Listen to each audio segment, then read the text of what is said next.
વિષય ગણિત ધોરણ 7 પ્રકરણ 1 પૂર્ણાંક સંખ્યાઓ. પૂર્ણાંક સંખ્યાઓના સરવાળા બાદબાકી. બે ધન પૂર્ણાંકોનો સરવાળો હંમેશા ધન પૂર્ણાંક મળે છે, જેની અંદર આપણને કોઈ પણ બે ધન પૂર્ણાંક સંખ્યાઓ આપેલી હોય, દાખલા તરીકે 25 + 10, તો એનો જવાબ 35 મળે છે, જે પોતે પણ એક ધન પૂર્ણાંક છે, જે વિદ્યાર્થીઓને સરળતાથી સમજી શકાય છે. પરંતુ જ્યારે બે ઋણ પૂર્ણાંકોનો સરવાળો કરવાનો હોય છે ત્યારે વિદ્યાર્થીઓને તકલીફ પડતી હોય છે. પણ બે ઋણ પૂર્ણાંકોનો સરવાળો હંમેશા ઋણ મળે છે અને તે બે સંખ્યાઓનો આપણે સરવાળો કરવાનો હોય છે, પરંતુ તેનો જે જવાબ આવે છે તેનું ચિહ્ન આપણે ઋણ મૂકીશું. દાખલા તરીકે -17 + -23 કરવા હોય તો આપણે એનો સરવાળો જ કરીશું. 17 અને 23 40 થાય છે, પરંતુ બંને ઋણ હોવાથી એનો જવાબ પણ ઋણ આવે છે. ભલે આપણે માઇનસ માઇનસ પ્લસ કરીએ, પરંતુ તેનું જવાબનું ચિહ્ન તો ઋણ જ મૂકવાનું છે. -10 + -20 કરીએ તો સરવાળો 30 થાય છે, પરંતુ તેનું ચિહ્ન ઋણ જ આવશે. એટલે કે બે ઋણ પૂર્ણાંકોનો સરવાળો હંમેશા આપણને ઋણ મળે છે.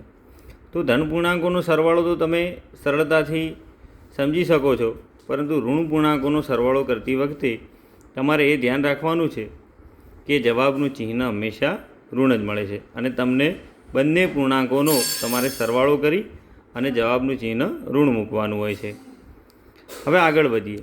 એક ધન સંખ્યા હોય અને બીજી ઋણ પૂર્ણાંક સંખ્યા હોય તો એમનો સરવાળો કરતાં જે પરિણામ મળે છે તેને મોટી સંખ્યાનું ચિહ્ન મુકાય છે અને બંને પૂર્ણાંકોની હંમેશા બાદબાકી કરવામાં આવે છે. દાખલા તરીકે -25 આપણને આપેલા છે અને 5 આપેલા છે, એટલે એક સંખ્યા ઋણ છે અને બીજી સંખ્યા ધન છે. તો આવી બે સંખ્યાઓનો જ્યારે આપણે સરવાળો કરવાનો થાય છે ત્યારે આપણે બંને પૂર્ણાંકોની બાદબાકી કરવી પડે છે. એટલે કે 25માંથી 5 બાદ કરીશું તો આપણને પરિણામ 20 મળશે, પરંતુ અહીં 25 અને 5માં મોટી સંખ્યા 25 છે અને તેનું ચિહ્ન ઋણ છે, તેથી જ આપણે જવાબમાં ઋણ મૂકીએ છીએ.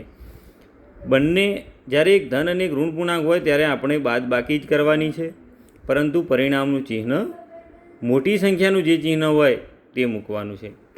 બીજો દાખલો જોઈએ તો અહીં 10 આપેલા છે અને અહીં 40 આપેલા છે. 10 ધન છે અને 40 ઋણ આપેલા છે. બંનેની બાદબાકી કરીએ તો 40માંથી 10 જાય તો 30 વધે છે, પરંતુ 40 મોટા છે અને 10 નાના છે. 40નું ચિહ્ન ઋણ હોવાથી પરિણામનું ચિહ્ન ઋણ આવે છે.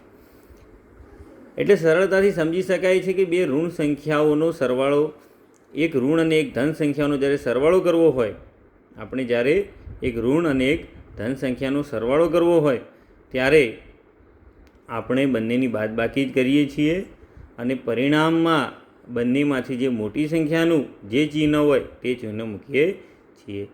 અહીં ઋણ 5 + 4 આપેલા છે, જેમાં એક ઋણ છે અને એક ધન છે, તેથી બંનેની બાદબાકી જ થશે. 5માંથી 4 જાય તો 1 વધે, પરંતુ અહીં 4 કરતાં 5 મોટા છે અને તેનું ચિહ્ન ઋણ હોવાથી પરિણામમાં ઋણ મળશે. 6 + -9 કરીએ તો અહીં એક ઋણ અને એક ધન હોવાથી બાદબાકી જ થશે, પરંતુ 9માંથી 6 જાય તો 3 વધે, પરંતુ 9 મોટા છે એટલા માટે ઋણ આવે છે.